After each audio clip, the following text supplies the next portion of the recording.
آپ رضی اللہ تعالیٰ عنہ کا پورا نام عمر، لقب فاروق، والد کا نام خطاب تھا۔ 8ویں پشت میں نسب نبی کریم صلی اللہ علیہ وآلہ وسلم سے جا ملتا ہے۔ 26 ذی الحجہ نماز فجر کے وقت جب صفیں درست فرما چکے اور تکبیر اولیٰ کہی، اس وقت ایک مجوسی غلام جو حضرت مغیرہ رضی اللہ تعالیٰ عنہ کا تھا، بظاہر مسلمان بن کر صف میں کھڑا تھا۔ زہر آلود 2 دھاری خنجر سے 6 وار کیے اور ایک زیر ناف لگا جس سے خون بہت زیادہ نکل پڑا۔ بھاگتے ہوئے مزید صحابہ رضوان اللہ علیہم کو مارتا ہوا گزرا، جس سے 6 صحابہ نے بھی جام شہادت نوش فرمائی۔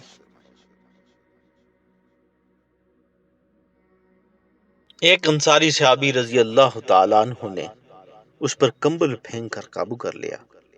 جب اس نے سمجھا کہ اب بھاگ نہیں سکتا تو وہی خنجر اپنی گردن پر چلا کر خودکشی کر لی۔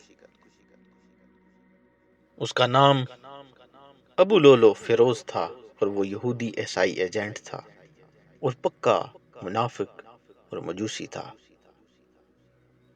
آپ رضی اللہ تعالی عنہ کو جب ہوش آیا تو پوچھا کون تھا۔ جب بتایا گیا تو آپ رضی اللہ تعالی عنہ نے فرمایا، اللہ کا شکر ہے کہ مجھ پر کسی مسلمان نے حملہ نہیں کیا۔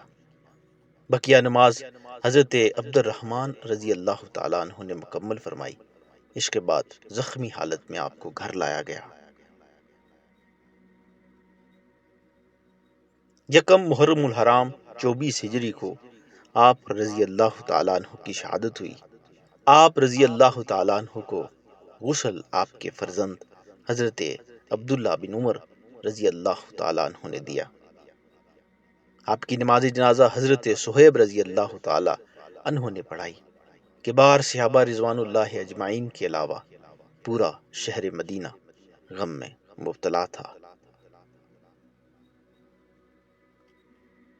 سیدنا صدیق اکبر رضی اللہ تعالیٰ عنہ کے پہلو میں روضہ رسول صلی اللہ علیہ وآلہ وسلم میں سپرد خاک کر دیا گیا۔